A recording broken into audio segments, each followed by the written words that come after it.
Ambil makananmu dan tontonlah GPC. Siap! Rilekskan jarimu dan pencet subscribe. Yang jalan di belakang rombongan, sampai di mobil, mereka malah kaget lihat Ica. Soalnya mereka baru aja lihat Ica berdiri di sumur yang udah nggak kepake. Peringatan, animasi ini dibuat dengan tujuan sharing pengalaman pribadi sang pengirim cerita. Dimohon untuk menghargai cerita tanpa menyudutkan beberapa pihak. Selamat menonton. Gue masih ingat jelas gimana muka mama gue waktu itu. Ketawa, terus tiba-tiba nangis. Terus ketawa lagi.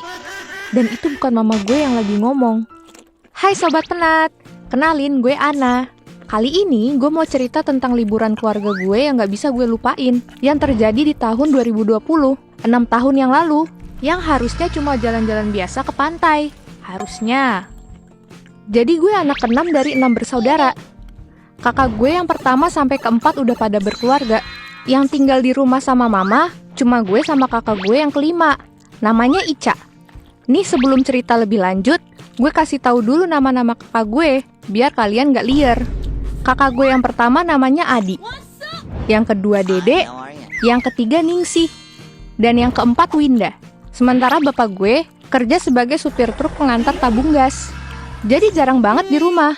Nah, pas dia lagi libur, keluarga besar mutusin buat liburan. Kakak gue yang pertama, Kak Adi, tiba-tiba nyaranin satu pantai. Katanya sih denger dari temennya. Katanya juga emang recommended banget. Kita semua langsung setuju aja.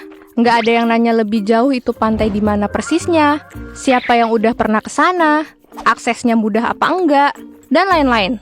Ya namanya juga excited mau liburan kan. Akhirnya kita memutuskan buat berangkat jam 8 pagi tuh, biar nggak kesiangan. Di jalan kita semua ketawa-tawa. Biasalah suasana keluarga mau liburan. Sampai sekitar jam 10, kita masuk ke jalan kecil. Kanan kirinya pohon-pohon gede banget. Nah, di tengah jalan itu, kakak gue Ica denger suara orang rame. Kayak suara kerumunan gitu, tapi samar-samar. Dia pikir, oh mungkin kita udah deket, banyak orang di pantai. Ya udahlah, kita lanjut jalan. Tapi pas disusuri jalannya, ternyata masih lumayan lama juga nyampenya. Ada kali itu sekitar 20 menitan. Lah kata gua teh, padahal udah excited banget nih kita pengen sampai di Bikini Bottom buat main ke rumah Sandy. Hehehehe. Tapi pas sampai, pantainya sepi. Sepi banget. Cuma keluarga gue doang, sama satu warung yang dijagain ibu-ibu. Tapi ternyata, ketenangan itu gak bertahan lama. Istri Kak Dede, Mbak Epi, ngajakin kita foto-foto bareng. Semua seneng pada gaya. Keponakan gue, Ara juga ikutan di foto. Tapi pas Mbak Epi cek hasilnya, dia diem. Terus manggil kita satu-satu buat lihat. Di foto itu, semua orang ada, kecuali Ara.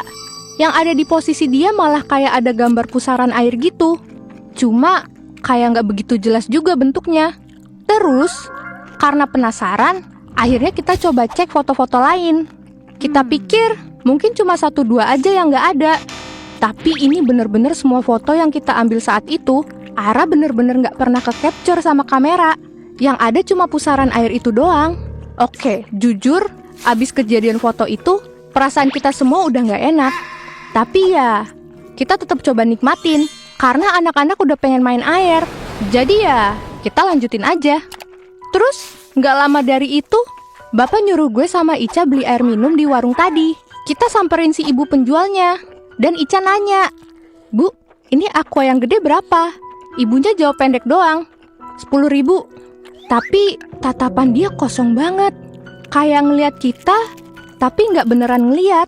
Kalau lu ngerti maksud gue, apa ya? Kayak bengong-bengong nggak bengong gitu. Gimana ya jelasinnya? Pokoknya gitu deh. Kita berdua cuma bisik-bisik. Jutek amat sih nih ibu. Terus kita langsung bayar dan balik lagi ke tempat di mana keluarga gue ngumpul. Nggak kepikiran apa-apa lagi waktu itu. Tapi tatapan kosong itu kayak ada yang aneh. Terus ada momen kocak dikit nih di tengah situasi horor ini. Mama gue kan duduk pas banget di depan pohon gede itu. Terus dia nggak sengaja kentut dong. Mama langsung ngomong, maaf nggak sengaja, ke pohonnya. Kita semua yang denger malah ketawa karena ngerasa lucu banget. Tapi emang lucu anjir. Kayak tiba-tiba keceplosan kentut. Awalnya kita kira itu cuma momen lucu-lucuan doang. Tapi ternyata itu bukan hal sepele. Itu jadi awal dari semuanya. Cuma kita baru tahu belakangan. Udah nih, hari mulai sore. Ceritanya kita siap-siap pulang. Di tengah jalan menuju mobil, Mbak Winda sama Mbak Ningsih lihat ada beberapa makhluk aneh. Badannya kecil, kayak anak umur 2 tahunan, tapi mukanya tua. Mereka jalan bawa cangkul, tatapannya tajam ke arah kita. Anjir, apalagi nih? Goblin nyasar dari mana lagi ini? Mbak Winda sama Mbak Ningsih langsung saling lirik. Jalan dipercepat, terus pas sampai mobil mukanya udah pucat banget. Terus ini bagian yang bikin gue merinding paling parah. Kak Dede sama Kak Adi yang jalan di belakang rombongan, sampai di mobil, mereka malah kaget lihat Ica. Soalnya mereka baru aja lihat Ica berdiri di sumur yang udah gak kepake. Dia tadi lagi ngelambai-lambaiin tangan. Lah, padahal Ica jalan bareng gue tadi. Di depan mereka, bukan di sumur. Di mobil, gak ada yang berani bahas kejadian di sumur itu. Semua diem. Tapi yang lebih bikin gue was-was, mama gue juga ikutan diem. Gak ngomong sepatah kata pun sepanjang jalan. Tatapannya kosong. Kosong kayak gimana? Kayak tatapan ibu warung tadi. Sama persis. Sesekali, mama senyum sendiri. Gak jelas karena apa. Kita semua saling pandang di mobil. Tapi gak ada yang berani buat nanya duluan. Takut jawabannya lebih serem dari yang kita bayangin. Singkat cerita, kita sampai di rumah mertua Kak Adi. Niatnya cuma mau bersihin badan bentar sebelum lanjut pulang. Tapi begitu kita masuk, mama gue tiba-tiba ketawa. Terus dalam hitungan detik, dia nangis. Padahal gak ada apa-apa. Tiba-tiba banget langsung ketawa ke nangis kayak 2 orang yang beda gantian pakai tubuh mama. Limbat juga bingung lihat ini. Saat itu gue masih kecil, jadi belum bisa bantu kondisi yang sedang terjadi. Akhirnya gue disuruh mandi bareng sama kakak-kakak perempuan gue. Sementara yang cowok-cowok bantu tanganin mama. Gue gak tahu lagi saat itu apa yang terjadi. Yang jelas, ketika gue dipaksa keluar dari ruangan itu, kondisi mama udah gak jelas banget. Rambutnya udah mulai acak-acakan, karena dijambakin sendiri sama dia ketika nangis.